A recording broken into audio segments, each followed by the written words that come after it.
मायां तु प्रकृतिं विद्धि मायिनं तु महेश्वरम् दैवी ह्येषा गुणमयी मम माया दुरत्यजा मामेव ये प्रपद्यन्ते मायामेतां तरन्ति ते।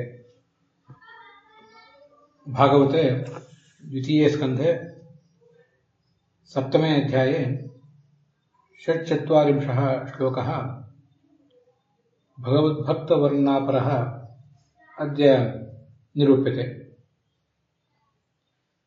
अतीतेषु श्लोकेषु नैके राजानः ऋषयश्च भगवद्भक्ताः समवर्ण्यन्त। चतुर्मुखः अहं जानामि भगवतः महिमानम्, अन्ये केचन मुनयः ऋषयश्च जानन्ति इति स्वयमेव चतुर्मुखः ब्रह्मा अनेकेषां राज्ञां मुनीनां च नामानि तेषु श्लोकेषु योजयामास। अथात्र अन्यः कश्चन श्लोकः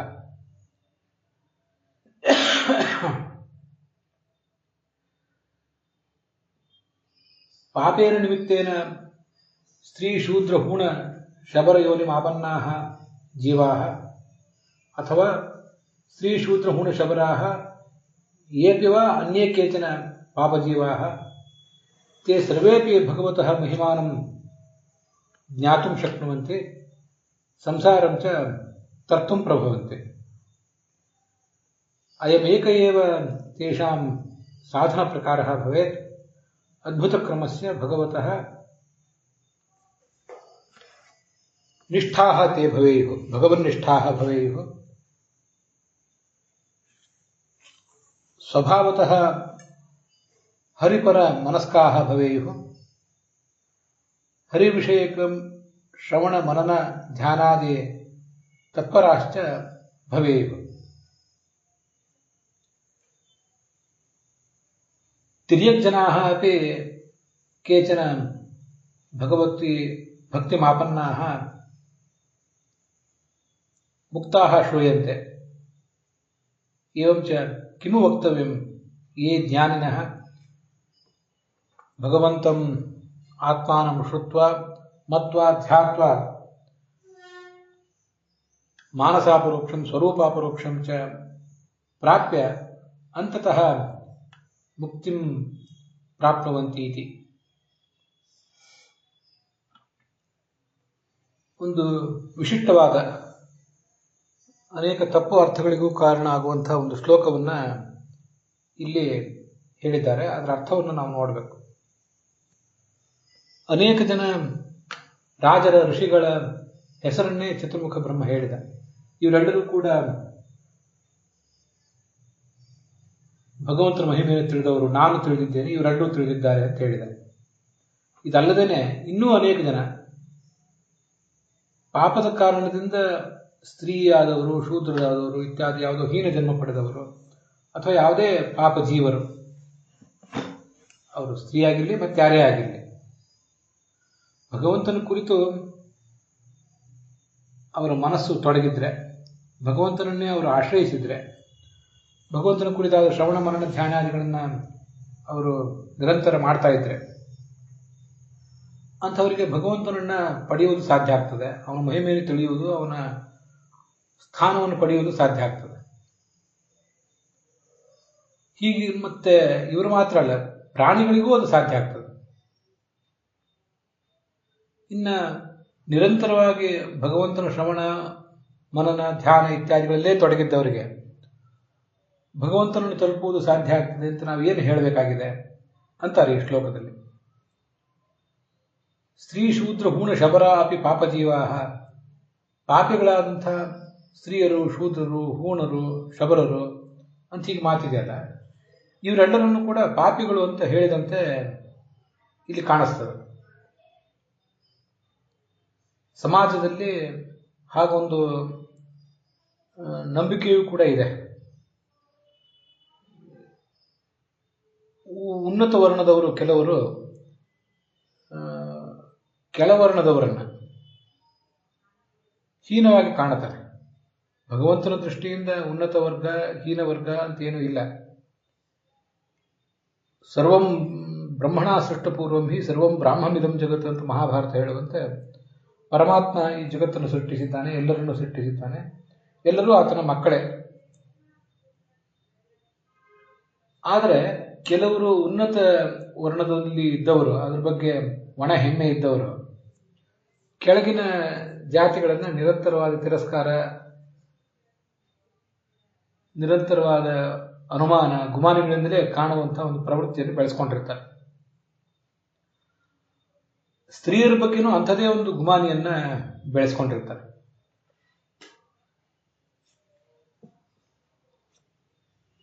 ಆ ಒಂದು ದೃಷ್ಟಿಕೋನವನ್ನ ತಳ್ಳಿ ಹಾಕುವುದಕ್ಕಾಗಿ ಹೇಳಿದ ಮಾತಿದೆ. ಆ ಒಂದು ದೃಷ್ಟಿಕೋನ ಇದ್ದವರಿಗೂ ಕೂಡ ಒಂದು ಸಂದೇಶ ಕೊಡುವಂಥ ಮಾತು. ಇದಲ್ಲದೇನೆ ಗೀತಾ ತಾತ್ಪರ್ಯದಲ್ಲಿ ಆಚಾರ್ಯರು ಹೇಳಿರುವಂತೆ ಒಂದು ತಾತ್ವಿಕ ಸಂಗತಿಯನ್ನು ಒಳಗೊಂಡಂಥ ಒಂದು ಮಾತು. ಸಾಮಾನ್ಯವಾಗಿ ಸ್ತ್ರೀಯರು ಯಾವ ಕೆಲಸಕ್ಕೂ ಬಾರದವರು, ಅವರ ಬುದ್ಧಿ ಏನಿದ್ರು ಕೆಳಗೇನೆ, ಮೇಲ್ನೋಟಕ್ಕೆ ಮೇಲೆ ಏರುವಂಥ ಬುದ್ಧಿಯೇ ಅಲ್ಲ ಅವರು ಅಂತ ಸ್ತ್ರೀಯರ ಬಗ್ಗೆ ಯಾವತ್ತು ಎರಡನೇ ದರ್ಜೆ ಪ್ರಜೆಗಳು ಅನ್ನುವಂತನೇ ಭಾವನೆ ನಮ್ಮಲ್ಲಿ ಎಲ್ಲ ಕಡೆನೂ ಇರ್ತದೆ. ಸ್ತ್ರೀಯರ ಬಗ್ಗೆ ಉಳಿದವರಿಗೆ ಹಾಗೆ ಭಾವನೆ. ಇದನ್ನ ಅನೇಕ ಸರಿ ಹಿಂದೆನೂ ಕೂಡ ಹೇಳಿದ್ದೇನೆ, ಮತ್ತೆ ಅದನ್ನು ನಾವು ಹೇಳ್ಕೊಳ್ತಾ ಇರಬೇಕು. ನಮ್ಮ ಭಾವನೆ ನಾವು ತಿದ್ಕೊಳ್ಳದೆ ಹೋದರೆ ನಮ್ಮ ಈ ಧರ್ಮ, ಸಂಸ್ಕೃತಿ, ಅಧ್ಯಾತ್ಮ ಉಳಿಯೋದಿಲ್ಲ ಅನ್ನೋದಕ್ಕಾಗಿ ಹೇಳ್ತಿದ್ದೇನೆ. ಸಮಾಜದ ಎಲ್ಲ ವರ್ಗಗಳು, ಎಲ್ಲ ಜಾತಿಗಳ ಮನೋಭಾವವನ್ನು ಕೂಡ ಅಭ್ಯಾಸ ಮಾಡಿದ ಮೇಲೆ ಕೂಡ ನಾನು ತಿಳಿದದ್ದು, ಆ ಸ್ತ್ರೀಯರನ್ನು ಮಾತ್ರ ಎಲ್ಲ ವರ್ಗದವರು ಕ್ಷುದ್ರವಾಗಿ ಕಾಣ್ತಾರೆ. ಅವರ ಭಾವನೆಗಳಿಗೆ ಬೆಲೆ ಇರೋದಿಲ್ಲ. ಕೇವಲ ಮನೆ, ಅಡಿಗೆ ಮನೆ, ಒಂದಷ್ಟು ಮಕ್ಕಳನ್ನು ಹೆರುವುದು, ಇದಕ್ಕೆ ಮಾತ್ರ ಅವ್ರ ಜವಾಬ್ದಾರಿ ಇದ್ದಂತೆ ಕಾಣಿಸ್ತದೆ. ಸ್ತ್ರೀಯರ ಬಗ್ಗೆ ನೀವು ಯಾವುದೇ ವಿಶ್ವಾಸ ಇಟ್ಟಿಲ್ಲ ತಾನೇ, ಇಡಬಾರ್ದು ವಿಶ್ವಾಸ. ಹಾಗೆ ವಿಶ್ವಾಸ ಇಟ್ಟರೆ ಹಾಳಾಗ್ತೀರಿ. ಸ್ತ್ರೀಯರ ಕೈಯಲ್ಲಿ ಅಧಿಕಾರ ಕೊಟ್ಟರೆ ಆ ಮನೆ ಹಾಳಾಗ್ತದೆ. ಸ್ತ್ರೀಯರ ಬಗ್ಗೆ ನೀವು ವಿಶ್ವಾಸ ಇಡಬೇಡಿ, ಇಟ್ಟಿಲ್ಲ ತಾನೇ ಅಂತ ಅನೇಕ ಜನ ಜ್ಞಾನಿಗಳು ರಾಜನೀತಿಯನ್ನು ಉಪದೇಶ ಮಾಡುವಾಗ ಸ್ತ್ರೀಯರ ಬಗ್ಗೆ ವಿಶ್ವಾಸ ಇಡಬಾರದು ಅನ್ನೋದನ್ನು ಕೂಡ ಪ್ರತಿಪಾದನೆ ಮಾಡಿದಂತೆ ಕಾಣಿಸ್ತದೆ. ಇದೆಲ್ಲದರ ಪ್ರತಿಫಲವಾಗಿಯೋ ಏನೋ ಸಮಾಜದ ಎಲ್ಲ ಜಾತಿ ವರ್ಗಗಳಲ್ಲಿಯೂ ಕೂಡ, ಬ್ರಾಹ್ಮಣರಲ್ಲೂ ಆಗಿದೆ, ಬ್ರಾಹ್ಮಣೇತರರಲ್ಲೂ ಆಗಿದೆ, ಏನಿದ್ರೂ ಸ್ತ್ರೀ ಜನ್ಮ ಅನ್ನೋದು ಬಹಳ ಕೀಳು ಅಂತ ಅವರ ಬಾಯಿಂದಲೇ ಬರ್ತಿರ್ತದೆ. ಇದಕ್ಕೆ ಕಾರಣ ಅವರಿಗೆ ಸಮಾಜದಲ್ಲಿ ಸರಿಯಾದ ಸ್ಥಾನಮಾನ ಇಲ್ಲದೆ ಇರುವುದು ಒಂದು. ಆದರೆ ಇನ್ನೊಂದು, ಅವರಿಗೆ ಈ ಸ್ತ್ರೀ ಜನ್ಮ ಅನ್ನೋದು ಪಾಪ ಜನ್ಮ ಅಂತ ಭಾವನೆ ಬರಲಿಕ್ಕೆ ಕಾರಣ ಅವರ ಮಾಸಿಕ ಧರ್ಮ. ಈ ಕಾರಣದಿಂದಾಗಿ ಮಾಸಿಕ ಧರ್ಮ ಅನ್ನೋದೇ ಒಂದು ಶಾಪ ಅನ್ನುವಂತೆ ಪರಿಗಣನೆ ಮಾಡಿದವರು ಇವತ್ತು ಇದ್ದಾರೆ. ಇಂಗ್ಲಿಷ್ನಲ್ಲಿ ಕೂಡ ಅದನ್ನು ಕರ್ಸ್ ಅಂತಾರೆ. ಇಂಗ್ಲಿಷ್ನಲ್ಲಿ the curse occurred me on me ಅಂತ ಹೀಗೆಲ್ಲ ಪ್ರಯೋಗ ಮಾಡ್ತಾರೆ. ಆ ಒಂದು ಶಾಪ ನನಗೆ ಬಂದಿತ್ತು, ಶಾಪ ಬಂದೆ ಅಂದರೆ ಮಾಸಿಕ ಧರ್ಮಕ್ಕೆ ಒಳಗಾದೆ ಅಂತ ಅರ್ಥ. ಹೀಗೆ ಅವರು ಪ್ರಯೋಗ ಮಾಡುವುದನ್ನು ನಾನು ಕೂಡ ಅಲ್ಲಲ್ಲಿ ಕೇಳಿದ್ದೇನೆ. ಸ್ತ್ರೀಯರು ಹೀಗೆ ಭಾವಿಸಿರ್ತಾರೆ. ಒಂದು ಮಾಸಿಕ ಧರ್ಮ ಅವರನ್ನು ಅವರ 14-15 ವರ್ಷದಿಂದ ಆರಂಭಿಸಿ 40-50 ವಯಸ್ಸಿನವರೆಗೆ ಅವರಿಗೆ ತೀವ್ರವಾಗಿ ತೊಂದರೆ ಕೊಡ್ತದೆ.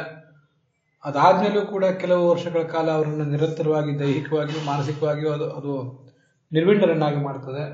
ಆದ್ದರಿಂದ ಈ ಜನ್ಮವೇ, ಅದರಲ್ಲೂ ಈ ಬ್ರಾಹ್ಮಣ ಜನ್ಮ, ಇದು ಬಹಳ ಕೆಟ್ಟ ಜನ್ಮ ಅಂತ ಬ್ರಾಹ್ಮಣ ಸ್ತ್ರೀಯರೇ ಮಾತಾಡೋದನ್ನೇ ನಾನು ಕೇಳಿದ್ದೀನಿ. ಬೇರೆ ಸ್ತ್ರೀಯರು ಕೂಡ ಮಾತಾಡೋದನ್ನು ಕೇಳಿದ್ದೇನೆ. ಮಾಸಿಕ ಧರ್ಮ ಒಂದು ಕಡೆ ಆದರೆ ಇನ್ನೊಂದು ಅವರಿಗೆ ಸರಿಯಾದ ಸ್ಥಾನಮಾನ ಇಲ್ಲದೆ ಇರೋದು. ಇವೆಲ್ಲ ಮನೋಭಾವಗಳೇನಿವೆ, ಆ ಮನೋಭಾವವನ್ನೆಲ್ಲ ಸಮಾಜದಲ್ಲಿ ಗಮನಿಸಿದಂತಹ ವ್ಯಾಸರು ಈ ಮಾತನ್ನ ಇಲ್ಲಿ ಹೇಳಿದ್ದಾರೆ. ಭಗವದ್ಗೀತಾದಲ್ಲಿ ಕೂಡ ಹಾಗೆ ಹೇಳಿದ್ದಾರೆ. ಸ್ತ್ರೀಯೋ ವೈಶ್ಯಾಸ್ತಥಾ ಶೂದ್ರಾಹ ತೇಪಿ ಯಾಂತಿ ಪರಾಂಗತಿಂ. ನನ್ನನ್ನು ಅವಲಂಬಿಸಿದರೆ ಸ್ತ್ರೀಯರು, ವೈಶ್ಯರು, ಶೂದ್ರರು ಯಾರೂ ಕೂಡ ಉನ್ನತಿ ಗತಿಯನ್ನು ಪಡೆದೇ ಪಡಿತಾರೆ, ಸದ್ಗತಿಯನ್ನು ಪಡೆದೇ ಪಡಿತಾರೆ. ಪಾಪ ಯೋನಯ, ಪಾಪದಿಂದ ಅವರು ಆ ಯೋನಿಯನ್ನು ಪಡೆದಿರ್ಲಿಕ್ಕೆ ಏನೇ ಆದರೂ ಸದ್ಗತಿಯನ್ನು ಪಡಿತಾರೆ. ಮತ್ತಿನ್ನ ಬ್ರಾಹ್ಮಣರು, ರಾಜರ್ಷಿಗಳು, ಪುಣ್ಯಶಾಲಿಗಳಾದವರು ಅವರು ನನ್ನ ಗತಿಯನ್ನು ಪಡಿತಾರೆ ಅಂತ ನಾವೇನು ಪ್ರತ್ಯೇಕವಾಗಿ ಹೇಳಬೇಕಾಗಿದೆ ಅಂತ ಅಲ್ಲಿಯೂ ಕೂಡ ಬಂದಿದೆ. ಸಮಾಜದ ಮನಸ್ಥಿತಿಗೆ ಒಂದು ಕನ್ನಡ ಹಿಡಿದಿದ್ದಾರೆ ಅಷ್ಟೇ. ಅಲ್ಲಿ ಕೃಷ್ಣ ಭಗವದ್ಗೀತೆಯನ್ನು ಹೇಳ್ತಿದ್ದಾನೆ. ಅವನು ಕ್ಷತ್ರಿಯ, ಕೇಳ್ತಾ ಇರುವವನು ಅರ್ಜುನನು ಕೂಡ ಕ್ಷತ್ರಿಯ. ಅವರಿಬ್ಬರು ಬ್ರಾಹ್ಮಣ ವರ್ಣದ ನಂತರ ಬರುವಂಥವ್ರು. ಬ್ರಾಹ್ಮಣರಿಗೂ ಕ್ಷತ್ರಿಯರಿಗೂ ಇಂಥ ಒಂದು ಬಿಸಿ ತಟ್ಟಿದಂತೆ ಕಾಣಿಸೋದಿಲ್ಲ, ಅದರಲ್ಲೂ ಪುರುಷರಿಗೆ. ಅವರಿಗಿಂತ ಕೆಳಗಿನವ್ರನ್ನ ಈ ಬ್ರಾಹ್ಮಣರು ಕ್ಷತ್ರಿಯರೆಲ್ಲರೂ ಕೂಡ ಹೀಗಳಿತಾ ಇದ್ದದ್ದು ಅಂತ ಕಾಣಿಸ್ತದೆ. ಇವತ್ತಿಗೂ ಅದು ಇದ್ದೇ ಇದೆ. ಪ್ರತಿನಿತ್ಯ ನಮ್ಗಿಂತ ಕೆಳಗಿನ ಜಾತಿಯವ್ರನ್ನ ಒಂದು ಬಾರಿ ಕೆಟ್ಟ ಮಾತುಗಳಿಂದ, ಕೆಟ್ಟ ಗಾದೆ ಮಾತುಗಳಿಂದ ಆಡಿಕೊಳ್ಳದೆ ಹೋದರೆ ತಿಂದ ಅನ್ನ ಜೀರ್ಣ ಆಗದೆ ಇರುವಂತಹ ಜನ ಅನೇಕ ಜನ ಇದ್ದಾರೆ. ನಮ್ಮ ಸುತ್ತಮುತ್ತ ಇವತ್ತಿಗೂ ಇದ್ದಾರೆ. ವಸ್ತುತಃ ಈ ಜಾತಿ ಪದ್ಧತಿ ಅಂತನ್ನುವುದು ಸಮಾಜದ ಸ್ಥಿರತೆಗಾಗಿರುವಂಥದ್ದು. ಬ್ರಾಹ್ಮಣ, ಕ್ಷತ್ರಿಯ, ವೈಶ್ಯ, ಶೂದ್ರ ಅನ್ನೋದು ಎಲ್ಲ ಔದ್ಯೋಗಿಕ ಸ್ಥಿತಿಯು ಸ್ಥಿರವಾಗಿದ್ದರೆ ಆರ್ಥಿಕ ಸ್ಥಿತಿಯು ಸ್ಥಿರವಾಗಿರ್ತದೆ ಅನ್ನೋ ಕಾರಣಕ್ಕಾಗಿ ಅದನ್ನು ಪ್ರಾಚೀನರು ಮಾಡಿದ್ರು. ಕೃಷ್ಣ ಅದನ್ನು ಭಗವದ್ಗೀತೆಯಲ್ಲಿ ಹೇಳಿದ್ದ. ಆದರೆ ಆ ವರ್ಣ ವ್ಯವಸ್ಥೆಯನ್ನು ಅವರನ್ನೆಲ್ಲ ತಿರಸ್ಕಾರ ಮಾಡಲಿಕ್ಕಾಗಿ ಬಳಸ್ಕೊಂಡು ಅವ್ರ ಬಗ್ಗೆ ಕೇವಲವಾಗಿ ಮಾತಾಡ್ತಾ ದಿನ ಕಳೆಯುವವರು ಇವತ್ತಿಗೂ ಕೂಡ ಇದ್ದೇ ಇದ್ದಾರೆ. ಬ್ರಾಹ್ಮಣರಲ್ಲೂ ಇದ್ದಾರೆ, ಬ್ರಾಹ್ಮಣೇತರರಲ್ಲೂ ಇದ್ದಾರೆ.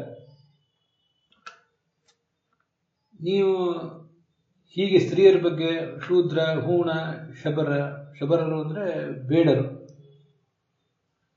ಹೂಣರು ಅಂದರೆ ಈ ಬೇರೆ ದೇಶದಿಂದ, ವಿದೇಶದ ಮೂಲದಿಂದ ಇಲ್ಲಿಗೆ ಬಂದವರು. ಭಾರತೀಯ ಸಂಸ್ಕೃತಿಯ ಸನಾತನ ಧರ್ಮದ ಪರಿಚಯವೇ ಇಲ್ಲದೆ ಇರುವಂತಹ ಜನ ಅಂತ ಅದರ ತಾತ್ಪರ್ಯ ಆಗ್ತದೆ.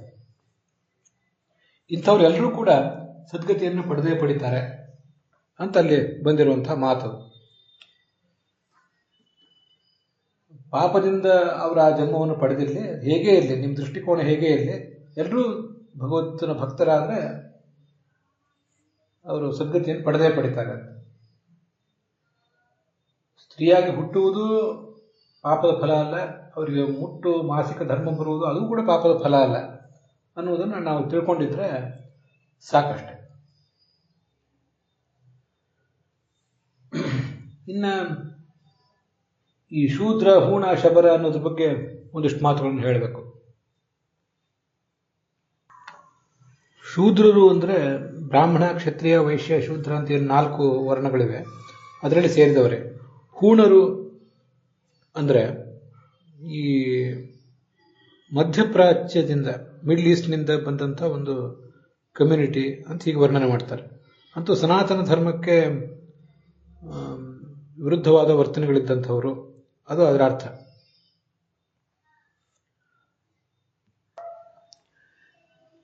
ಇವತ್ತಿನ ಕೋಶ ಮತ್ತು ನಮಗೆ ಲಭ್ಯ ಇರುವಂಥ ಮಾಹಿತಿಗಳೆಲ್ಲ ಗಮನಿಸಿದರೆ ತೀರಾ ಇತ್ತೀಚೆಗೆ ಒಂದು 2000 ವರ್ಷದ ಹಿಂದೆ, 1500 ವರ್ಷದ ಹಿಂದೆ ಆ ಮಧ್ಯಪ್ರಾಚ್ಯದಿಂದ ಬಂದವರು ಅಂತ ಅವ್ರ ಬಗ್ಗೆ ಕೇಳಿ ಬರ್ತದೆ.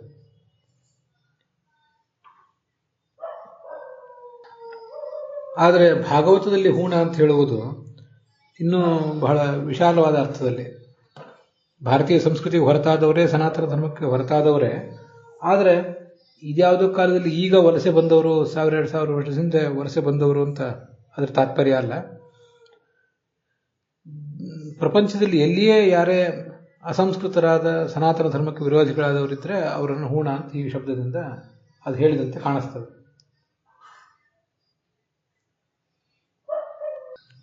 ಮ್ಲೇಚ್ಛರು ಅಂತ ಏನೋ ಒಂದು ಗುಂಪಿದೆ, ಆ ಗುಂಪನ್ನೇ ಅದು ಹೇಳಿದಂತೆ ಕಾಣಿಸ್ತದೆ. ಇನ್ನು ಶಬರ ಅಂತಿದೆ. ಶಬರರು ಅಂದರೆ ಗುಡ್ಡಗಾಡಿನ ಜನಾಂಗ. ಅವರು ಭಾರತದಲ್ಲೇ ಇದ್ದಂಥವರು. ಅದರ ಅರ್ಥ ಈಗ ಕಾಣಿಸ್ತದೆ. ಹೀಗೆ ಜನಸಾಮಾನ್ಯರಲ್ಲಿ ಪ್ರಚಲಿತವಾದಂತಹ ಒಂದು ನಂಬಿಕೆ, ಒಂದು ಮನೋಭಾವ, ಅದನ್ನು ಗಮನದಲ್ಲಿಟ್ಕೊಂಡು ಅವರೂ ಸದ್ಗತಿಯನ್ನು ಪಡೀಲಿಕ್ಕೆ ಸಾಧ್ಯ ಇದೆ ಅಂತ ತಾತ್ಪರ್ಯ ಭಾಗವತದ ಈ ಶ್ಲೋಕಕ್ಕೂ ಭಗವದ್ಗೀತೆಯ ಈ ಶ್ಲೋಕಕ್ಕೂ. ಇನ್ನು ಅದಲ್ಲದೆ ಪಾಪಯೋನಯ ಅಂತ ಅಲ್ಲಿ ಶಬ್ದ ಇದೆಯಲ್ಲ, ಅದನ್ನು ಮತ್ತೊಂದು ರೀತಿಯಲ್ಲಿ ಆಚಾರ್ಯರು ಗೀತಾ ತಾತ್ಪರ್ಯದಲ್ಲಿ 9ನೇ ಅಧ್ಯಾಯದಲ್ಲಿ ವ್ಯಾಖ್ಯಾನ ಮಾಡ್ತಾರೆ. ಅದು ಒಂದನ್ನು ಗಮನಿಸಬೇಕು.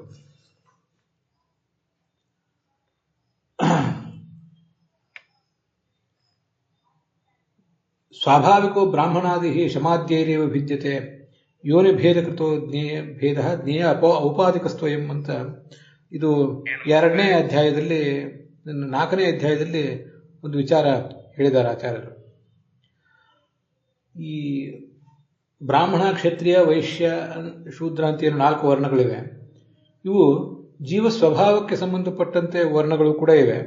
ಹಾಗೆಯೇ ದೇಹಕ್ಕೆ ಸಂಬಂಧಪಟ್ಟಂತಹ ಔಪಾಧಿಕವಾದಂತಹ ವರ್ಣಗಳು ಕೂಡ ಇವೆ. ಇವತ್ತು ನಾವು ಬ್ರಾಹ್ಮಣರು, ಕ್ಷತ್ರಿಯರು, ವೈಶ್ಯರು ನಾವಿಲ್ಲಿ ಬೇರೆ ಬೇರೆ ಹೆಸರಿನಿಂದ ಇಲ್ಲಿ ಕರೆಸ್ಕೋತೇವೆ. ಇದೆಲ್ಲವೂ ಕೂಡ ದೇಹಕ್ಕೆ ಸಂಬಂಧಪಟ್ಟದನ್ನು ಹೇಳುವಂಥದ್ದು. ಅವರವರ ಜೀವ ಸ್ವರೂಪಕ್ಕೆ ಸಂಬಂಧಪಟ್ಟ ವರ್ಣ ಯಾವುದು ಅನ್ನೋದು ಈ ಸದ್ಯ ನಮಗಿಲ್ಲಿ ಯಾವುದು ಕೂಡ ಗೊತ್ತಾಗೋದಿಲ್ಲ.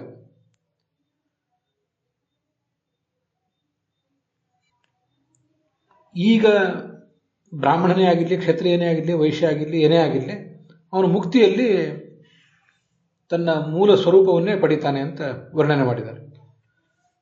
ಈ ಶಮದಮಾದಿ ಸಂಪತ್ತಿ ಎಲ್ಲಿ ಹೆಚ್ಚಿರ್ತದೋ ಅವನನ್ನ ಮೂಲ ರೂಪದಲ್ಲಿ, ಜೀವ ಸ್ವರೂಪದಲ್ಲಿ ಬ್ರಾಹ್ಮಣ ಅಂತಲೂ, ಅದಕ್ಕಿಂತ ಕಡಿಮೆ ಇದ್ರೆ ಕ್ಷತ್ರಿಯ ಅಂತಲೂ, ಅದಕ್ಕಿಂತ ಕಡಿಮೆ ಇದ್ರೆ ವೈಶ್ಯ ಅಂತಲೂ, ಅದಕ್ಕಿಂತ ಕಡಿಮೆ ಇದ್ರೆ ಶೂದ್ರ ಅಂತಲೂ ವರ್ಣನೆ ಮಾಡ್ತಾರೆ. ಶಮದಮಾದಿ ಸಂಪತ್ತಿ ಕಡಿಮೆ ಇರಬಹುದು, ಏನೇ ಆದ್ರೂ ಈ 4 ಕೂಡ ಮುಕ್ತಿಯನ್ನು ಪಡೆದೇ ಪಡಿತಾರೆ.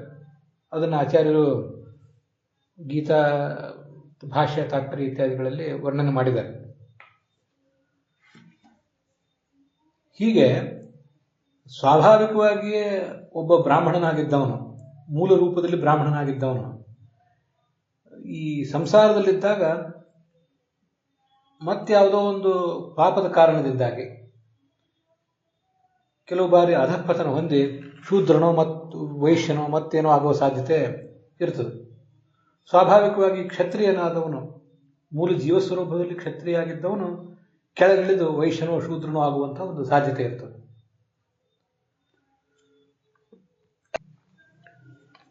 ಹಾಗೇನೆ ಸ್ವಾಭಾವಿಕವಾಗಿ ಶೂದ್ರ ಅಥವಾ ವೈಶ್ಯ ಆಗಿದ್ದವನಿಗೆ ಒಂದು ಯಾವುದೋ ಪುಣ್ಯಕರ್ಮ ಮಾಡಿದಾಗ ತನಗಿಂತ ಮೇಲಿನ ಒಂದು ವರ್ಣದ ಪರಿಸರದಲ್ಲಿ ಹುಟ್ಟುವಂತಹ ಅವಕಾಶ ಸಿಕ್ಕಿರ್ತದೆ. ಸಂಸಾರದಲ್ಲಿದ್ದಾಗ ಹೀಗೆಲ್ಲ ಆಗ್ತಿರ್ತವೆ. ಆದರೆ ಮುಕ್ತಿಯಲ್ಲಿ ಮಾತ್ರ ತನ್ನ ಮೂಲ ವರ್ಣ ಏನೋ ಅದೇ ವರ್ಣವೇ ಉಳಿದಿರ್ತದೆ. ಸಂಸಾರದಲ್ಲಿ ಎಲ್ಲವೂ ತಿರುವು ಮುರುವಾಗಿರ್ತದೆ. ಈ ಭಗವದ್ಗೀತೆಯಲ್ಲಿ ಮತ್ತು ಭಾಗವತದಲ್ಲಿ ಇಲ್ಲಿ ಹೇಳ್ತಿರುವುದೇನೆಂದ್ರೆ, ಮೂಲತಃ ಒಬ್ಬ ಪುರುಷನಾಗಿತ್ತು ಯಾವುದೋ ಒಂದು ಪಾಪದ ಕಾರಣದಿಂದಲೋ ಅಥವಾ ಪುಣ್ಯದ ಕಾಮನೆಯಿಂದಲೋ ಅಥವಾ ಪುಣ್ಯದಿಂದಲೋ ಅಥವಾ ಕಾಮದಿಂದಲೋ ಸ್ತ್ರೀ ಜನ್ಮವನ್ನು ಪಡಿತಾನೆ. ಆದರೆ ಸ್ವಾಭಾವಿಕವಾಗಿ ಯಾರು ಸ್ತ್ರೀಯರಾಗಿದ್ದಾರೋ ಅವರು ಮಾತ್ರ ಪುರುಷ ಜನ್ಮವನ್ನು ಯಾವತ್ತೂ ಪಡೆಯೋದಿಲ್ಲ. ಸ್ತ್ರೀಣಾಂ ನೈವ ಹಿ ಪುಂಸ್ತ್ವಂ ಸ್ಯಾತ್ ಅಂತ ಆಚಾರ್ಯರು ಮಹಾಭಾರತ ತಾತ್ಪರ್ಯ ನಿರ್ಣಯದಲ್ಲಿ ನಿರ್ಣಯ ಕೊಟ್ಟಿದ್ದಾರೆ. ಆದರೆ ಪುರುಷನಿಗೆ ಮಾತ್ರ ಪಾಪದ ಕಾರಣದಿಂದಾಗಿ ಸ್ತ್ರೀ ಜನ್ಮ ಪಡೆಯುವ ಪ್ರಸಂಗ ಬರಬಹುದು. ಹಾಗೇನೆ ಅವನ ಅಪೇಕ್ಷೆ ಪಟ್ಟರೆ ಕೆಲವು ಬಾರಿ ಸ್ತ್ರೀ ಜನ್ಮವನ್ನು ಪಡೆಯುವಂತಹ ಪ್ರಸಂಗವೂ ಬರಬಹುದು. ವರದಾನದಿಂದ ಕೆಲವು ಬಾರಿ ಸ್ತ್ರೀಯರಾದವರು ಪುರುಷ ದೇಹದಲ್ಲಿ ಪುರುಷ ಜೀವದ ಜೊತೆಗೆ ಇರ್ತಾರಷ್ಟೆ. ಅಂತೂ ಪಾಪಕರ್ಮದಿಂದ ಸ್ತ್ರೀಯರಾದವರು ಏನಿರ್ತಾರಲ್ಲ ಅವರಿಗಿಂತ ಸ್ವಾಭಾವಿಕವಾಗಿ ಸ್ತ್ರೀಯರಾದವರು ಉತ್ತಮರು ಎಂತಿದ್ದನ್ನೆಲ್ಲ ಭವಿಷ್ಯತ್ ಪರ್ವದ ಮಾತಿನ ಆಧಾರದಿಂದ ಆಚಾರ್ಯರು ವರ್ಣನೆ ಮಾಡಿದ್ದಾರೆ. ಉದಾಹರಣೆಗೆ ಸುದ್ಯುಮ್ನ ಅಂತ ಒಬ್ಬ ಇದ್ದ. ಅವನು ಒಂದು ಬಾರಿ ಹಿಮಾಲಯದ ಒಂದು ಪರಿಸರದಲ್ಲಿ ಸಂಚಾರ ಮಾಡ್ತಾ ಒಂದು ಸರೋವರದಲ್ಲಿ ಪ್ರವೇಶ ಮಾಡಿಬಿಟ್ಟ. ಅವನ ಕುದುರೆ ಎಲ್ಲವೂ ಕೂಡ ಹೆಣ್ಣಾಗಿಬಿಟ್ಟವು ಅಂತ ಅಲ್ಲಿ ಕೇಳಿ ಬರ್ತದೆ. ಅವನನ್ನ ಚಂದ್ರನ ಮಗ ಬುಧ ಕಾಮಿಸಿದ. ಅವರಿಬ್ಬರಿಂದ ಹುಟ್ಟಿದವರೇ ಈ ಪುರೂರವ. ಅವನಿಂದ ಮುಂದೆ ಆಯು, ನಹುಷ, ಯಯಾತಿ ಹೀಗೆಲ್ಲ ಹುಟ್ಟಿ ಬಂದರು ಅಂತ ಕೇಳಿ ಬರ್ತದೆ.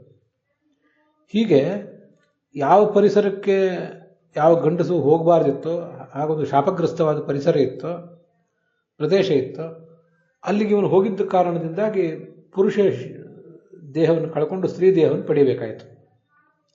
ಇದು ಪಾಪದಿಂದ ಆಗುವುದಕ್ಕೆ ಒಂದು ಉದಾಹರಣೆ. ಪುಣ್ಯದಿಂದ ಅಥವಾ ಕಾಮನೆಯಿಂದ ತಾವು ಬಯಸಿ ಸ್ತ್ರೀತ್ವವನ್ನು ಪಡೆಯುವುದೂ ಇದೆ. ಅಗ್ನಿಪುತ್ರ ಮಹಾತ್ಮಾನಃ ತಪಸಾ ಸ್ತ್ರೀತ್ವ ಮಾಪಿರೆ ಅಂತ ಭಾಗವತದಲ್ಲೇ ತಾತ್ಪರ್ಯದಲ್ಲಿ ಆಚಾರ್ಯರು ವರ್ಣನೆ ಮಾಡಿದ್ದಾರೆ. ಅಗ್ನಿಯ ಮಕ್ಕಳು ಅವರು 16,100 ಜನ ಭಗವಂತನನ್ನು ಪತಿಯನ್ನಾಗಿ ಪಡೆಯಬೇಕು ಅಂತ ಬಯಸಿ ಮೂಲತಃ ಗಂಡಸರಾದವರು ಹೆಂಗಸಿನ ಶರೀರವನ್ನು ಪಡೆದರು. ಅದಕ್ಕೆ ಕಾರಣ ಏನಂದರೆ, ಹೆಂಗಸಿನ ಶರೀರವನ್ನೇ ಪಡೆದರೆ ಅದರ ಮೂಲಕ ಭಗವಂತ ಕೃಷ್ಣನ ಅಖಂಡವಾದ ಸೇವೆಯನ್ನು ಮಾಡಬಹುದು. ಉಳಿದ ಆತನ ಸೇವಕರು, ತಮ್ಮಂದಿರು, ಮಂತ್ರಿಗಳು ಮತ್ತಾರೇ ಆಪ್ತರಾದವರು ಕೂಡ ಅವನಿಗೆ ದೂರ ನಿಂತು ಸೇವಾ ಸಲ್ಲಿಸ್ತಾರೆ. ಹೆಚ್ಚಂತೆ ಸ್ನಾನ ಮಾಡಿಸಿಯಾರು, ಆಭರಣ ವಸ್ತ್ರ ಇತ್ಯಾದಿಗಳನ್ನು ತೊಡಿಸಿಯಾರು, ಅಂಗಮರ್ದನ ಇತ್ಯಾದಿ ಮಾಡ್ತಾರೆ ಬೇಕಂದ್ರೆ. ಅದಕ್ಕಿಂತ ಹೆಚ್ಚು ಮಾಡಲಿಕ್ಕೆ ಸಾಧ್ಯ ಇಲ್ಲ. ಪೂರ್ಣ ದೇಹ, ಮನಸ್ಸು, ಆತ್ಮಗಳ ಮಿಲನದೊಂದಿಗೆ ಆ ಭಗವಂತನಿಗೆ ಸೇವೆಯನ್ನು ಸಲ್ಲಿಸಲಿಕ್ಕೆ ಸಾಧ್ಯ ಇರುವುದು ಆತನ ಪತ್ನಿಯರಾದರೆ ಮಾತ್ರ ಅಂತ ಬಯಸಿ ಆ ಅಗ್ನಿಪುತ್ರರು ಸ್ತ್ರೀತ್ವವನ್ನು ಪಡೆದರು ಅಂತಿದೆ. ಇದು ಅವರು ಪುಣ್ಯದಿಂದ, ಕಾಮನೆಯಿಂದ ಪಡೆದದ್ದು. ಭಗವಂತನನ್ನು ಹಾಗೆ ಉಪಾಸನೆ ಮಾಡಿದರೆ ಹೆಚ್ಚಿನ ಸಾಧನೆ ಆಗ್ತದೆ ಅಂತ. ಇದು ಹೀಗೆ ಆ ಸುದ್ಯುಮ್ನ ಮತ್ತು ಅಗ್ನಿಪುತ್ರರು ಕ್ರಮವಾಗಿ ಪಾಪದ ಪ್ರಭಾವದಿಂದ ಮತ್ತು ಪುಣ್ಯದ ಪ್ರಭಾವದಿಂದ ಸ್ತ್ರೀ ಜನ್ಮವನ್ನು ಪಡೆದದ್ದು ಒಂದು ಉದಾಹರಣೆ. ಇಲ್ಲಿ ಪಾಪಯೋನಯ ಸ್ತ್ರೀಯ ಅಂತ ಭಗವದ್ಗೀತಾದಲ್ಲಿ ಇದೆಯಲ್ಲ, ಹಾಗೆ ಪಾಪಜೀವಾಹ ಸ್ತ್ರೀಯ ಅಂತ ಇಲ್ಲಿ ಭಾರತದಲ್ಲಿ ಭಾಗವತದಲ್ಲಿ ಬಂದಿದೆಯಲ್ಲ, ಅದಕ್ಕೆ ಹೀಗೊಂದು ಅರ್ಥ. ಮೂಲತಃ ಪುರುಷರಾಗಿದ್ದಾರೆ, ಆದರೆ ಪಾಪದ ಕಾರಣದಿಂದಾಗಿ ಏನೋ ಅಪಚಾರ ಮಾಡಿದ್ರಿಂದಾಗಿ ಪುರುಷ ಶರೀರವನ್ನು ಬಿಟ್ಟು ಸ್ತ್ರೀ ಶರೀರವನ್ನು ಪಡೆಯಬೇಕಾದಂಥವರು ಅಂತ ಅದರ ತಾತ್ಪರ್ಯ. ಅವರ ಮೂಲ ಜೀವದಲ್ಲಿ ಆ ವ್ಯತ್ಯಾಸ ಏನಾಗೋದಿಲ್ಲ. ಮೂಲ ಜೀವ ಪುರುಷ ಜೀವವೇ ಆಗಿರ್ತದೆ. ಆದರೆ ತಂದೆ ತಾಯಿಯಿಂದ ಒಂದು ಹುಟ್ಟನ್ನು ಪಡೆಯುವಾಗ ಹೀಗೊಂದು ಸ್ತ್ರೀ ಶರೀರ ಬಂದಿರ್ತದೆ ಅಷ್ಟೆ. ಅಂತೂ ಪಾಪಯೋನಯ ಸ್ತ್ರೀಯ ಅಂದರೆ ಜಗತ್ತಿನಲ್ಲಿರುವ ಎಲ್ಲ ಸ್ತ್ರೀಯರು ಪಾಪಯೋನಿಯರು, ಪಾಪದ ಕಾರಣದಿಂದಾಗಿ ಅವರು ಸ್ತ್ರೀಯರಾಗಿರ್ತಾರೆ ಅಂತ ಅರ್ಥ ಅಲ್ಲ. ಸ್ತ್ರೀ ಜನ್ಮವೇ ಪಾಪ ಅಲ್ಲ. ಸ್ತ್ರೀ ಜನ್ಮ ಕಂಠಿತ ಮಾಸಿಕ ಧರ್ಮ ಇತ್ಯಾದಿಗಳು ಕೂಡ ಪಾಪವೂ ಅಲ್ಲ, ಶಾಪವೂ ಅಲ್ಲ. ಹೊರತು ಯಾರೋ ಪುರುಷರು ಕೆಲವರು ಪಾಪದ ಕಾರಣದಿಂದಾಗಿ ಸ್ತ್ರೀಯರಾದವರು ಅವರೂ ಈ ಸದ್ಗತಿಯನ್ನು ಪಡಿತಾರೆ ಅಂತ ಅದರ ತಾತ್ಪರ್ಯ. ಜಗತ್ತಿನಲ್ಲಿರುವ ಎಲ್ಲ ಸ್ತ್ರೀಯರು ಹೇಗೆ ಪಾಪಿಗಳಲ್ಲವೋ ಹಾಗೆ ಎಲ್ಲ ಶೂದ್ರರು, ವೈಶ್ಯರು, ಹೂಣರು ಅವರು ಯಾರು ಪಾಪಿಗಳೇನಲ್ಲ. ಶೂದ್ರರಂತೂ ಪಾಪಿಗಳಲ್ವೇ ಅಲ್ಲ. ಬ್ರಾಹ್ಮಣ, ವೈಶ್ಯ, ಕ್ಷತ್ರಿಯ, ಶೂದ್ರ ಅನ್ನೋದು ಮೂಲ ಜೀವ ಸ್ವರೂಪದಲ್ಲೇ ಅಡಕಾಗಿರುವಂಥ ಒಂದು ವಿಭಾಗ. ಹಾಗಾಗಿ ಅದವ್ರ ಸ್ವಭಾವಕ್ಕೆ ಸಂಬಂಧಪಟ್ಟದ್ದು, ಅದೇನು ಪಾಪದಿಂದ ಹಾಗೆ ಬಂದದ್ದಲ್ಲ. ಕೆಲವೊಂದು ಬಾರಿ ಯಾವುದೋ ತಂದೆ ತಾಯಿಯಿಂದ ಹುಟ್ಟುವಾಗ ಕೆಟ್ಟ ಪರಿಸರದಲ್ಲಿ, ಸಾಧನೆಗೆ ಅನುಪಯುಕ್ತವಾದ ಪರಿಸರದಲ್ಲಿ ಹುಟ್ಟಬಹುದಷ್ಟೇ. ಹೀಗದರ ತಾತ್ಪರ್ಯ. ಭಗವದ್ಗೀತೆಯಲ್ಲಿ ಸ್ತ್ರೀಯೋ ವೈಶ್ಯಾ ತಥಾ ಶೂದ್ರಾ ಏಪಿ ಸ್ಯುಃ ಪಾಪಯೋನಯ ಅಂತ ಇಷ್ಟೇ ಇದೆ. ಹೂಣ ಶಬರ ಅನ್ನೋ ಮಾತು ಅಲ್ಲಿ ಬಂದಿಲ್ಲ, ಅದು ಭಾಗವತದಲ್ಲಿ ಬಂದಿದೆ. ಹೂಣ ಮತ್ತು ಶಬರ ಈ ಎರಡನ್ನ ನಾವು ಸ್ವರೂಪಕ್ಕೆ ಸಂಬಂಧಪಟ್ಟಂತೆ ಅನ್ವಯಿಸ್ಲಿಕ್ಕೆ ಬರೋದಿಲ್ಲ. ಸ್ವರೂಪದಲ್ಲಿ ಅದಿಲ್ಲ. ಬ್ರಾಹ್ಮಣ, ಕ್ಷತ್ರಿಯ, ವೈಶ್ಯ, ಶೂದ್ರ ಅಂತ ಮಾತ್ರ ಇದೆ. ಅದರಿಂದ ಹೂಣ ಶಬರ ಇತ್ಯಾದಿ ಎಲ್ಲವೂ ಕೂಡ ದೇಹಕ್ಕೆ ಸಂಬಂಧಪಟ್ಟದ್ದು, ಔಪಾಧಿಕವೇ ಅದು. ಆದ್ದರಿಂದ ಹೂಣ ಶಬರ ಇತ್ಯಾದಿಗಳನ್ನ ಯಾವುದೋ ಒಂದು ಕಾರಣದಿಂದ ನಾವು ಪಾಪಯೋನಿ ಅಂತ ಹೇಳಬಹುದು. ಯಾಕಂದ್ರೆ ಸಾಧನೆ ಮಾಡಲಿಕ್ಕೆ ಅಲ್ಲಿ ಅನುಕೂಲಕರವಾದ ವಾತಾವರಣ ಇರೋದಿಲ್ಲ ಅದರಿಂದ. ಆದರೆ ಅಂಥವರು ಕೂಡ ಸಾಧನೆ ಮಾಡಿದರೆ, ತಮ್ಮ ಮೂಲ ಸ್ವಭಾವಕ್ಕೆ ಅನುಗುಣವಾಗಿ ಭಗವಂತನ ಭಕ್ತರಾಗಿದ್ದು ಸಾಧನೆ ಮಾಡಿದರೆ ಉದ್ಧಾರವನ್ನು ಒಂದೇ ಹೊಂದುತ್ತಾರೆ ಅಂತ ಅದರ ತಾತ್ಪರ್ಯ. ಸ್ತ್ರೀ ಮತ್ತು ಶೂದ್ರ ಅನ್ನೋದಕ್ಕಂತೂ ಪಾಪಯೋನಿ ಅನ್ನೋದನ್ನ ಕೇವಲ ದೈಹಿಕವಾದ ಔಪಾಧಿಕವಾದ ಜನ್ಮಕ್ಕಷ್ಟೇ ಅನ್ವಯಿಸಬೇಕು. ಮೂಲತಃ ಪುರುಷರಾಗಿದ್ದವರು ಪಾಪದ ಕಾರಣದಿಂದ ಸ್ತ್ರೀ ಆಗಿದ್ದಾರೆ ಅಂತ ಅರ್ಥ. ಮೂಲತಃ ಬ್ರಾಹ್ಮಣನೋ ಕ್ಷತ್ರಿಯನೋ ಆಗಿದ್ದವನು ಪಾಪದ ಕಾರಣದಿಂದ ಈ ದೇಹವನ್ನು ಪಡೆದವನು ಅಂತ ಅರ್ಥ. ಜಗತ್ತಿನಲ್ಲಿ ಇದ್ದ ಎಲ್ಲ ಸ್ತ್ರೀಯರು ಎಲ್ಲ ಶೂದ್ರರು ಖಂಡಿತವಾಗಿಯೂ ಪಾಪ ಜೀವಿಗಳಲ್ವೇ ಅಲ್ಲ. ಕಥಂಚಿತ್ ಯಾರಿಗೆ ಸಾಧನೆ ಮಾಡಲಿಕ್ಕೆ ಅನುಕೂಲಕರ ಅಲ್ಲದ ವಾತಾವರಣದಲ್ಲಿ ಹುಟ್ಟುವ ಪ್ರಸಂಗ ಬಂದಿದೆಯೋ ಅವರನ್ನು ಒಂದಿಷ್ಟು ಪಾಪಯೋನಿಗಳು ಅಂತ ಹೇಳಬಹುದಷ್ಟೇ. ಅದರಿಂದ ಪಾಪಜೀವ ಪಾಪಯೋನಿ ಅನ್ನೋದನ್ನ ಬಹಳ ಎಚ್ಚರಿಕೆಯಿಂದ ನಾವು ತಿಳ್ಕೊಳ್ಬೇಕಾಗ್ತದೆ. ಇನ್ನೊಬ್ಬರನ್ನ ಯಾರನ್ನಾದರೂ ಪಾಪಿಗಳು ತಾಮಸರು ಅಂತ ಹೇಳಬೇಕಾದ್ರೆ ಬಹಳ ಗಮನಿಟ್ಟು ಹೇಳಬೇಕಾಗ್ತದೆ. ಮತ್ತೆ ತಮ್ಮನ್ನು ತಾವು ಪಾಪಿಗಳು ಅಂತ ಯಾವ ಸ್ತ್ರೀಯೂ ಅಂದ್ಕೋಬೇಕಾಗಿಲ್ಲ, ಯಾವ ಪುರುಷನೂ ಮತ್ತಾವ ವರ್ಣದವನು ಹಾಗೆ ಅಂದ್ಕೋಬೇಕಾಗಿಲ್ಲ. ನಹಿ ಕಲ್ಯಾಣಕತ್ ಕಶ್ಚಿತ್ ದುರ್ಗತಿಂ ತಾತ ಗಚ್ಚತಿ ಅಂತ ಭಗವದ್ಗೀತಾದಲ್ಲೇ ಬಂದಿದೆ. ಯಾರು ಭಗವಂತನ ಮಾರ್ಗದಲ್ಲಿದ್ದಾನೆ ಅವನಿಗೆ ಯಾವತ್ತೂ ದುರ್ಗತಿ ಆಗೋದೇ ಇಲ್ಲ ಅಂತ. ಅದು ಸ್ತ್ರೀ ಇರಲಿ ಪುರುಷ ಇರಲಿ. ಸ್ತ್ರೀಯರಲ್ಲಿ ಭಗವಂತ ಸ್ತ್ರೀ ರೂಪದಿಂದ ಬಿಂಬನಾಗಿರ್ತಾನೆ, ಪುರುಷರಲ್ಲಿ ಪುರುಷ ರೂಪದಿಂದ ಬಿಂಬನಾಗಿರ್ತಾನೆ. ಈ ಸೃಷ್ಟಿಯಲ್ಲಿ ಆ ದೃಷ್ಟಿಯಿಂದ ಸ್ತ್ರೀಯರು ಮತ್ತು ಪುರುಷರಿಬ್ಬರು ಕೂಡ ಸಮಾನ ಸಂಖ್ಯೆಯಲ್ಲಿರ್ತಾರೆ ಮತ್ತು ಸಮಾನರು ಅಂತ ನನ್ನ ಅಭಿಪ್ರಾಯ. ಮತ್ತೆ ಈ ಭಗವಂತನ ಭಕ್ತರಲ್ಲಿ ಅತಿ ದೊಡ್ಡ ಸ್ಥಾನ ಇರುವುದು ಲಕ್ಷ್ಮೀದೇವಿಗೆ. ಅವಳಂತೂ ಸ್ತ್ರೀಯೇ. ಚತುರ್ಮುಖ ಬ್ರಹ್ಮ ಏನಿದ್ದಾನೆ ಅವನ ಸ್ಥಾನ ಆಮೇಲಿಂದ. ಪ್ರಾಣ ಕರುಡಶೇಷ ರುದ್ರಾದಿಗಳ ಸ್ಥಾನವೂ ಕೂಡ ಆಮೇಲಿಂದೆ.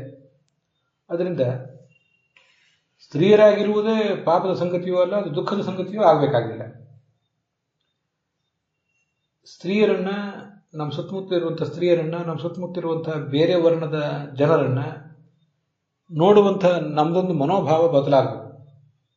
ಪ್ರತಿಯೊಬ್ಬರನ್ನು ಗುಮಾನಿಗಳಿಂದ ಅನುಮಾನದಿಂದ ನೋಡುವುದು, ಸ್ತ್ರೀಯರನ್ನ ಅವರಿಗೆ ಸರಿಯಾದ ಶಿಕ್ಷಣ ಇತ್ಯಾದಿಗಳನ್ನು ದೊರಕಿಸಿಕೊಡದೆ ಅವರನ್ನು ಮೂರ್ಖರನ್ನಾಗಿಯೇ ಇಟ್ಟು ಆ ಮೂರ್ಖತನವನ್ನು ಮತ್ತೆ ಬೇರೆ ಬೇರೆ ಗಾದೆ ಮಾತುಗಳ ಮೂಲಕ ಆಡಿಕೊಂಡು ಬದುಕುವುದು ಅದೇನು ಸಮಾಜಕ್ಕೆ ಶೋಭೆ ತರುವಂಥ ಸಂಗತಿ ಅಲ್ಲ.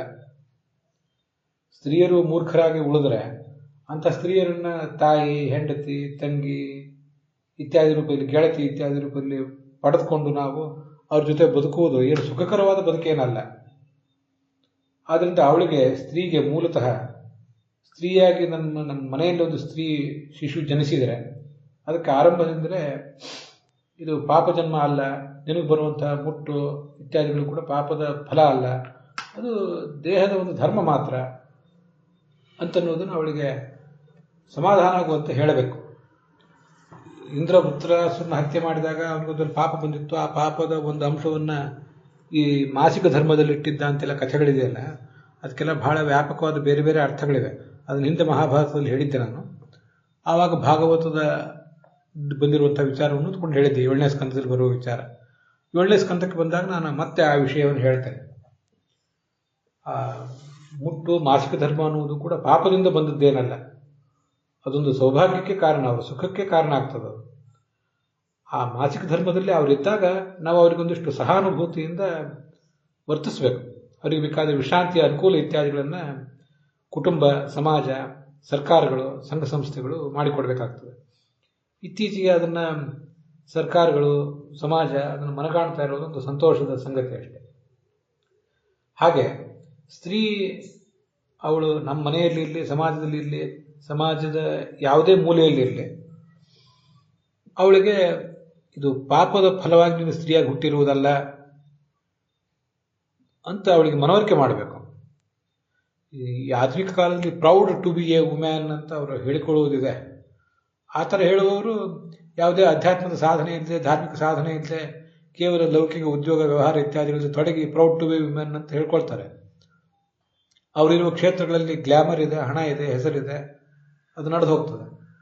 ಎಲ್ಲಿ ಗ್ಲಾಮರ್ ಇಲ್ವೋ, ಹಣ ಹೆಸರು ಇಲ್ವೋ ಅಂಥ ಕ್ಷೇತ್ರದಲ್ಲಿ ಇದ್ದಂಥ ಸ್ತ್ರೀಯರಿಗೂ ಕೂಡ, ನಮ್ಮ ಪರಿಸರದಲ್ಲಿರುವಂಥ ಸ್ತ್ರೀಯರಿಗೂ ಕೂಡ ನಾವು ಸ್ತ್ರೀಯರಾಗಿರುವುದು ಹೆಮ್ಮೆಯ ಸಂಗತಿ ಅನ್ನುವಂಥ ಭಾವನೆ ಬರುವಂತೆ ನಾವು ಮಾಡಬೇಕಾದದ್ದು ಪುರುಷರ ಕರ್ತವ್ಯ. ಅದಕ್ಕೆ ಬೇಕಾದ ಶಿಕ್ಷಣ ಇತ್ಯಾದಿಗಳನ್ನು ಅವ್ರಿಗೆ ಕೊಡಬೇಕು, ಅದಕ್ಕೆ ಬೇಕಾದ ಉತ್ತೇಜನವನ್ನು ಅವರಿಗೆ ನಾವು ಕೊಡಬೇಕು. ಹಾಗೆಯೇ ಸುತ್ತಮುತ್ತಲಿರುವಂಥ ಇತರ ವರ್ಣದವ್ರ ಬಗ್ಗೆನೂ ಕೂಡ ಸಹಾನುಭೂತಿ, ಮೈತ್ರ, ಸರ್ವಭೂತ ಹಿತೇರತಃ ಮೈತ್ರ ಕರುಣ ಏವಚ ಅಂತ ಇದನ್ನು ಭಗವದ್ಗೀತಾದಲ್ಲಿ ಹೇಳಿದ್ದಾರೆ. ಎಲ್ಲ ಕಡೆ ಮೈತ್ರಿ ಬೇಕು, ಕರುಣೆ ಬೇಕು.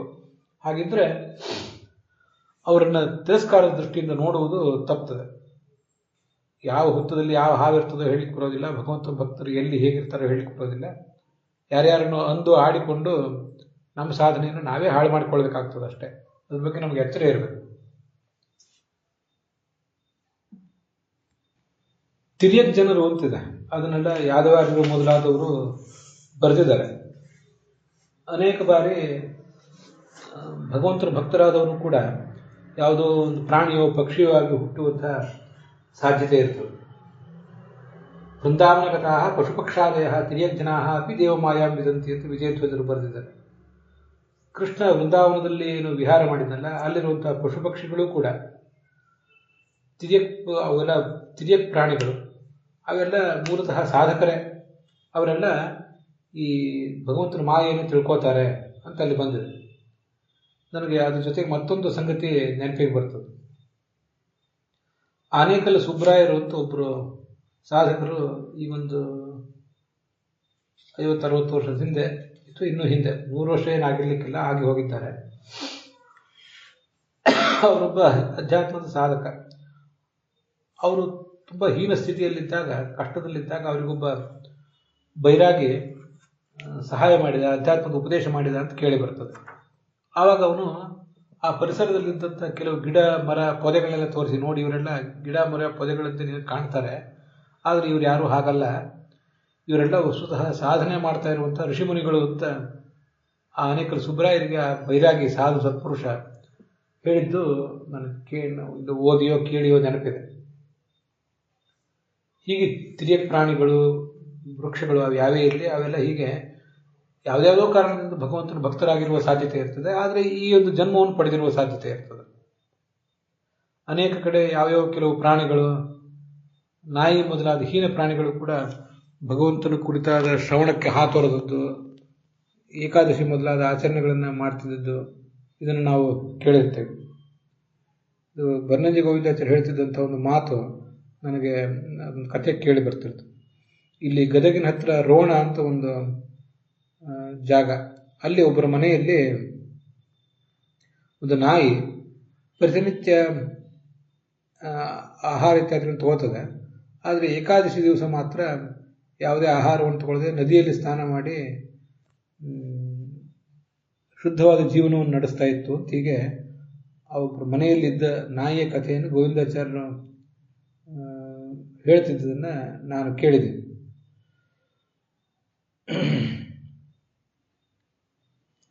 ಹೀಗೆ ತಿರ್ಯಕ್ ಪ್ರಾಣಿಗಳು ಅಂತ ಅವ್ರ ಬಗ್ಗೆ ನಾವು ಇದನ್ನು ತಿಳ್ಕೊಳ್ಬೇಕು. ಅದ್ಭುತ ಪರಾಕ್ರಮ ಪರಾಯಣ ಶೀಲ ದಕ್ಷಾಹ ಅಂತ ಅಲ್ಲಿ ಶಬ್ದ ಇದೆ. ಅದ್ಭುತ ಪರಾಕ್ರಮ ಅಂದರೆ ಈ ಅದ್ಭುತವಾದ ಪರಾಕ್ರಮ ಇದ್ದಂತಹ ಭಗವಂತ, ಆ ಭಗವಂತನ ಬಗ್ಗೆ ಆಸಕ್ತರಾದವರು. ತತ್ಪರಾಯಣ ತತ್ಶೀಲಾ ತಚ್ಚಿಕ್ಷಾಶ್ಚ ಅಂತ ಆಚಾರ್ಯರು ಅದಕ್ಕೆ ಭಾಗವತ ತಾತ್ಪರ್ಯ ಬರೆದಿದ್ದಾರೆ. ಅದ್ಭುತ ಪರಾಕ್ರಮನಾದ ಭಗವಂತನನ್ನೇ ಅವಲಂಬಿಸಿದವರು. ತನ್ನಿಷ್ಠಾ ತತ್ಪರಾಯಣ ಅಂತ ಭಗವದ್ಗೀತಾದಲ್ಲಿ ಬಂದಂತೆ. ತತ್ಶೀಲಾ ಅಂದರೆ ಮೂಲ ಸ್ವಭಾವವೇ ಅವ್ರದ್ದಾಗಿದೆ. ಈ ಜನ್ಮದಲ್ಲಿ ಕೂಡ ಅವನನ್ನೇ ಅವಲಂಬಿಸಿ ತತ್ಪರಾಯಣರಾಗಿದ್ದಾರೆ. ತತ್ಶಿಕ್ಷಾಶ್ಚ, ಶಿಕ್ಷಾ ಅಂದರೆ ಶ್ರವಣ ಮನನ ಧ್ಯಾನ ಜಿಜ್ಞಾಸ. ತಮಗೆ ಎಷ್ಟು ಉಚಿತವೋ, ತಮಗೆಷ್ಟು ಸಾಧ್ಯವೋ ಅಷ್ಟು ಭಗವಂತನ ಕುರಿತು ಶ್ರವಣ ಮನನ ಧ್ಯಾನಗಳನ್ನು ಮಾಡುವವರು ಅಂತದ್ದು ತಾತ್ಪರ್ಯ. ಅದರಿಂದ ಸ್ತ್ರೀಯರಿರಲಿ, ಶೂದ್ರರಿರಲಿ, ಹೂಣರಿರಲಿ, ಶಬರರಿರಲಿ, ಯಾರೇ ಇರಲಿ, ಅವರೆಲ್ಲರೂ ಕೂಡ ಈ ಭಗವಂತನ ಕುರಿತಾದ ಮಾರ್ಗದಲ್ಲಿದ್ದರೆ ಸದ್ಗತಿಯನ್ನು ಪಡೆದೇ ಪಡಿತಾರೆ. ಹೀಗಿರುವಾಗ ಶ್ರುತಧಾರಣ, ಯಾರು ಸ್ವಾಭಾವಿಕವಾಗಿ ಅನೇಕ ಜನ್ಮಗಳಲ್ಲಿ ಶ್ರವಣ ಮನನ ಧ್ಯಾನ ಇತ್ಯಾದಿಗಳನ್ನು ಮಾಡ್ತಿದ್ದಾರೆ, ಸಾಧನೆಯಲ್ಲಿ ಮುಂದೆ ಹೋಗಿದ್ದಾರೆ, ಅವರು ಸದ್ಗತಿಯನ್ನು ಪಡಿತಾರೆ ಅನ್ನೋದಕ್ಕೆ ನಾವು ಏನು ಹೇಳಬೇಕಾಗಿದೆ ಅಂತ ಅದರ ತಾತ್ಪರ್ಯ. ತಿರ್ಯಕ್ ಜೀವ ಅನ್ನೋದಕ್ಕೆ ಜನಿತಾರ್ಯಾದಯೋಪಿ ಅಂತ ಯಾದವಾರ್ಯರು ಬರೆದಿದ್ದಾರೆ. ಜನಿತಾರಿ ಅಂತ ಒಂದು ಪಕ್ಷಿ, ಅದೊಬ್ಬ ಮುನಿಯೇ ಆ ಪಕ್ಷಿಯ ರೂಪದಲ್ಲಿದ್ದ ಅಂತ ಮಹಾಭಾರತದಲ್ಲಿ ಕಥಾ ಇದೆ. ಅದ್ಭುತ ಪರಾಕ್ರಮ ಅಂತಿದೆಯಲ್ಲ, ಅದ್ಭುತ ಪರಾಕ್ರಮ ಅಂದರೆ ಅದ್ಭುತವಾದ ಕ್ರಮ ಇದ್ದವನು. ತ್ರಿವಿಕ್ರಮ ಹೇಗೆ, ತ್ರಿವಿಕ್ರಮ ಅಂದರೆ 3 ಹೆಜ್ಜೆ ಉಳ್ಳವನು ಅಂತ ಅರ್ಥ. ಅದ್ಭುತ ಕ್ರಮ ಅಂದರೆ ಅದ್ಭುತವಾದ ಸ್ಟೆಪ್, ಅವನ ಆಲೋಚನೆ, ಅವನ ಕ್ರಿಯೆ ಎಲ್ಲವೂ ಅದ್ಭುತ ಅಂತ ಈಗ ಅದರ ತಾತ್ಪರ್ಯ ಆಗ್ತದೆ. ಇಲ್ಲಿ ಭಗವದ್ಗೀತಾದಲ್ಲಿ ಪಾಪಯೋನಯ ಮತ್ತು ಭಾಗವತದಲ್ಲಿ ಪಾಪಜೀವ ಅಂತ ಬಂತಲ್ಲ, ನನಗೆ ಇನ್ನೊಂದು ಮಾತು ನೆನಪಾಗ್ತದೆ. ಈ ಏಪಿಸ್ಯು ಪಾಪಯೋನೇಹ ಭಗವದ್ಗೀತಾದಲ್ಲಿ 9ನೇ ಅಧ್ಯಾಯದಲ್ಲಿ ಮತ್ತೆ ಯಾರೇ ಪಾಪಿ ಜೀವಿಗಳಿದ್ರೆ ಅಂತ. ಆ ಪಾಪ ಜೀವಿಗಳು ಅನ್ನೋದನ್ನ ಸ್ತ್ರೀ ಶೂದ್ರರು ಮತ್ತು ವೈಶ್ಯರಿಗೆ ನಾವು ಅನ್ವಯ ಮಾಡಿ ನೋಡಬೇಕಾಗೇ ಇಲ್ಲ. ಸಂಸ್ಕೃತದ ಶ್ಲೋಕಗಳನ್ನು ಅವು ಹೇಗೂ ಅನ್ವಯ ಮಾಡಲಿಕ್ಕೆ ಬರ್ತದೆ ನಮಗೆ. ಸ್ತ್ರೀಯರು, ವೈಶ್ಯರು, ಶೂದ್ರರು ಯಾರನ್ನು ನೀವು ಕೀಳು ಅಂತ ತಿಳಿದಿದ್ದೀರೋ ಅವರೂ ಮುಕ್ತಿಯನ್ನು ಪಡಿತಾರೆ. ಇನ್ನು ಏಪಿಸ್ಯು ಪಾಪಯೋನಯ, ಮತ್ಯಾರೇ ಜಗತ್ತಿನಲ್ಲಿ ಪಾಪಿಗಳಾದವರಿದ್ದರೆ ಅವರೂ ಮುಕ್ತಿಯನ್ನು ಪಡಿತಾರೆ. ಪಾಪಯೋನಿ ಅನ್ನೋದನ್ನು ಸ್ತ್ರೀ ಶೂದ್ರಿಗೆ ನಾವು ಅನ್ವಯಿಸಿ ನೋಡಬೇಕಾಗೇ ಇಲ್ಲ. ತೇಪಿಯಾಂತಿ ಪರಾಮಗತಿಂ, ಪರಗತಿಯನ್ನು ಹೊಂದುವವರು ಯಾರು? ಯಾರೇ ಪಾಪಜೀವಿಗಳಿದ್ರು ಅವರೂ ಪಡಿತಾರೆ, ಸ್ತ್ರೀಯರು ಪಡಿತಾರೆ, ವೈಶ್ಯರು ಪಡಿತಾರೆ, ಶೂದ್ರರು ಪಡಿತಾರೆ ಅಂತ.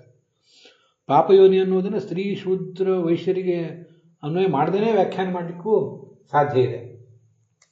ಹಾಗೆ ಇಲ್ಲಿ ಬಂದಂತಹ ಪಾಪಜೀವ ಅನ್ನೋ ಶಬ್ದವನ್ನು ಕೂಡ ಸ್ತ್ರೀ ಶೂದ್ರ ಹೂಣ ಶಬರಾಹ ಅನ್ನೋದಕ್ಕೆ ಅನ್ವಯ ಮಾಡದೇನೂ ವ್ಯಾಖ್ಯಾನ ಮಾಡಲಿಕ್ಕೆ ಸಾಧ್ಯ ಇದೆ.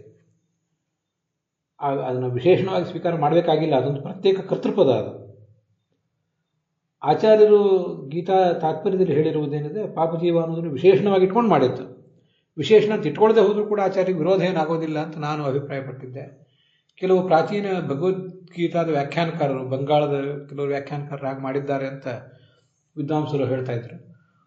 ಉಳಿದವರು ಯಾರು ಏನು ಹೇಳಲಿ ಬಿಡಲಿ, ನಮ್ಮ ಗುರುಗಳು ಪೇಜಾವರ ಶ್ರೀಪಾದರು ಅವರು ಹಿಂದೆ ಇನ್ನು ಅವರು ಜೀವಿತರಾಗಿದ್ದಾಗ ಅವರ ಎದುರಿಗೆ ಒಂದು ಸೆಮಿನಾರ್ ನಡೆದಿತ್ತು. ನಾನು ಮಂಡಿಸಿದಂಥ ಅನೇಕ ವಿಚಾರಗಳು, ಕೆಲವು ಲೇಖನಗಳು ಕುರಿತಾಗಿ ಆ ಸೆಮಿನಾರ್ ಇತ್ತು.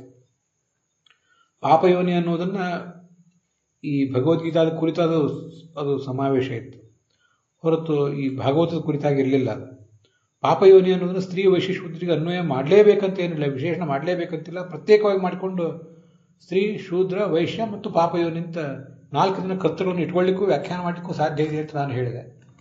ಕೆಲವು ವಿದ್ವಾಂಸರು ಅದನ್ನು ಒಪ್ಪಲಿಲ್ಲ, ಆದರೆ ಗುರುಗಳು ಮಾತ್ರ ಆ ವ್ಯಾಖ್ಯಾನವನ್ನು ಒಪ್ಪಿದ್ರು. ನಾನು ಹಾಗೆ ವ್ಯಾಖ್ಯಾನ ಮಾಡ್ತೀನಿ ಅನೇಕ ಬಾರಿ, ಅದು ಆಚಾರ್ಯರ ಅಭಿಪ್ರಾಯಕ್ಕೆ ವಿರುದ್ಧ ಏನಲ್ಲ ಅಂತ ಅವ್ರು ಹೇಳಿದರು. ಅವ್ರು ಹೇಳಿದ ಮೇಲೆ ಮತ್ತೆ ಇನ್ಯಾರು ಬೇರೆ ಯಾರು ಹೇಳಿದ್ರು ಅಷ್ಟೇ, ಹೇಳದೆ ಹೋದರೂ ಅಷ್ಟೇ, ಈ ವ್ಯಾಖ್ಯಾನ ನನಗೆ ಮನಸ್ಸಿಗೆ ಹೊಳೆದಿದೆ. ನಾವು ಭಾರತವನ್ನು, ಭಾಗವತವನ್ನು, ಗೀತೆಯನ್ನು ಅರ್ಥ ಮಾಡ್ಕೊಳ್ಳುವಾಗ ಸಂಸ್ಕೃತದ ಸೌಲಭ್ಯವನ್ನು ಗಮನಿಸಿ ಅದಕ್ಕೆ ಬೇರೆ ಬೇರೆ ರೀತಿಯಾಗಿ ಎಲ್ಲಿ ವಿಶೇಷಣ ಆಗ್ತದೆ, ಎಲ್ಲಿ ವಿಶೇಷಣ ಆಗೋದಿಲ್ಲ ಅನ್ನೋದನ್ನೆಲ್ಲ ನಾವು ಹಿಂದೆ ಮುಂದೆ ಮಾಡ್ಕೊಳ್ಳಿಕ್ಕೆ ಸಾಧ್ಯ ಇದೆ. ಹಾಗೆ ಶಾಸ್ತ್ರದಿಂದ ಅವಕಾಶ ಕೊಟ್ಟಿರ್ತಾರೆ. ಇದು ನನ್ನ ಆಲೋಚನೆ. ನಾನು ಹಾಗೆ ವ್ಯಾಖ್ಯಾನ ಮಾಡಿದ್ದಾಯಿತು. ಅನಂತ ತೀರ್ಥರೇ ನಾನು ಈ ವ್ಯಾಖ್ಯಾನ ಮಾಡಿದ್ದನ್ನು ಸಮರ್ಥಿಸಿದ್ದಾರೆ. ಅವ್ರ ವ್ಯಾಖ್ಯಾನ ಹಾಗೇ ಇದೆ. ಅದು ಒಂದು ನನ್ನ ಗಮನಕ್ಕೆ ಬಂತು. ಈಗ ಕೊನೆಯದಾಗಿ ಅದನ್ನು ಹೇಳಬೇಕಾಗಿದೆ. ಪಾಪಜೀವಾಹ ಅಂದರೆ ಪಾಪ ನಿರ್ಮಿತ ಶರೀರ, ಪಾಪದಿಂದ ಇಂಥ ಶರೀರವನ್ನು ಪಡೆದವರು. ಯೇ ಸರ್ವಲೋಕೇಶ್ವಪಿ ಸ್ತ್ರೀಶೂದ್ರ ಶಬರತ್ವೇನ ತೃಪ್ತ ಜೀವಾಹ ತೇಷಾಂ ಶರೀರಂ ಪಾಪನಿತ್ಯಂ ನಿಮಿತ್ತಂ ನ ಭವತಿ. ಜಗತ್ತಿನಲ್ಲಿರುವ ಎಲ್ಲ ಸ್ತ್ರೀಯರು, ಶೂದ್ರರು, ಶಬರರೆಲ್ಲರೂ ಪಾಪದಿಂದ ಹುಟ್ಟಿದ ಶರೀರವನ್ನು, ಅವರ ಶರೀರವೇನು ಪಾಪದಿಂದ ಹುಟ್ಟಿದ್ದಲ್ಲ. ಆದ್ದರಿಂದ ಹೇಗೆ ವ್ಯಾಖ್ಯಾನ ಮಾಡಬೇಕು ಅಂದರೆ, ತಸ್ಮಾತ್ ಸ್ತ್ರೀ ಶೂದ್ರ ಹೂಣ ಶಬರಾಶ್ಚ ಪಾಪಜೀವಾಶ್ಚ ಇತಿ ವಿಭಾಗೇನ ಯೋಜನೀಯಂ ಅಂತ ಹೆಸರು ಬರೆದಿದ್ದಾರೆ. ಸ್ತ್ರೀಯರು, ಶೂದ್ರರು, ಹೂಣರು ಇದೊಂದು ಬೇರೆ, ಪಾಪಜೀವಿಗಳು ಅಂತ ಇನ್ನೊಂದು ಕರ್ತೃವೇ ಬೇರೆ, ವಿಭಾಗನೇ ಮಾಡ್ಕೋಬೇಕು ಅಂತ. ಅದನ್ನ ಇಲ್ಲಿ ವಿಶೇಷವಾಗಿ ಹೇಳಲೇಬೇಕು ಅಂತಿಲ್ಲ. ಭಾರತ ದರ್ಶನದ ಅನುವಾದದಲ್ಲಿ ಕೂಡ ಭಗವಂತನಲ್ಲಿ ಶರಣಾಗತಿ ಮಾಡುವ ಶೀಲ ಸ್ವಭಾವವನ್ನು ಹೊಂದಿದ್ದ ಪಕ್ಷದಲ್ಲಿ ಅವರು ಯಾವುದೇ ವರ್ಣ, ಜಾತಿ, ಜನಾಂಗ, ಲಿಂಗಗಳಿಗೆ ಸೇರಿದ್ದರು, ಪಾಮರರು ಪಾಪಜೀವಿಗಳೂ ಆಗಿದ್ದರು ಅಂತ ಹೀಗೆ ಅರ್ಥ ಮಾಡಿದ್ದಾರೆ. ಪಾಮರರು ಪಾಪಜೀವಿಗಳು ಅನ್ನೋದು ಆ ವರ್ಣ, ಜಾತಿ, ಜನಾಂಗಕ್ಕೆ ವಿಶೇಷವಾಗಿ ಅವರು ಮಾಡಿಕೊಂಡಂತೆ ಕಾಣಿಸ್ತದೆ. ಆದರೆ ಯಾಕೆ ಹಾಗೆ ಅವರು ಪಾಪಜೀವಿಗಳು ಅಂತನ್ನೋದನ್ನು ಅವರು ವಿವರಿಸಿಲ್ಲ. ಸ್ತ್ರೀಯರು ಯಾಕೆ ಪಾಪಜೀವಿಗಳು ಅನ್ನೋದನ್ನು ಅನೇಕ ಅನುವಾದಗಳಲ್ಲಿ ಕಾಣೋದು ಸಾಧ್ಯ ಇಲ್ಲ.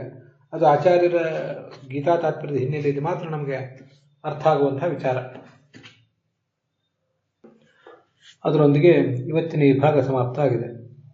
ಹುಸಿಯ ನಾಡಿ ಹೊಟ್ಟೆ ಹೊರೆವ ವಿಷಯದಲ್ಲಿ ರಸಿಕನಂದು ಹುಸಿಗೆ ಹಾಕಿದಿರುವ ಇನ್ನು ಹೃಷಿಕೇಶನೇ, ಈಶನಿನ್ನ ಚರಣ ಭಜನೆ ಆಸೆಯಿಂದ ಮಾಡುವೆ, ದೋಷ ರಾಶಿ ನಾಶ ಮಾಡು ಶ್ರೀಶಕೇಶವ. ಶ್ರೀಕೃಷ್ಣಾರ್ಪಣ ವಸ್ತು.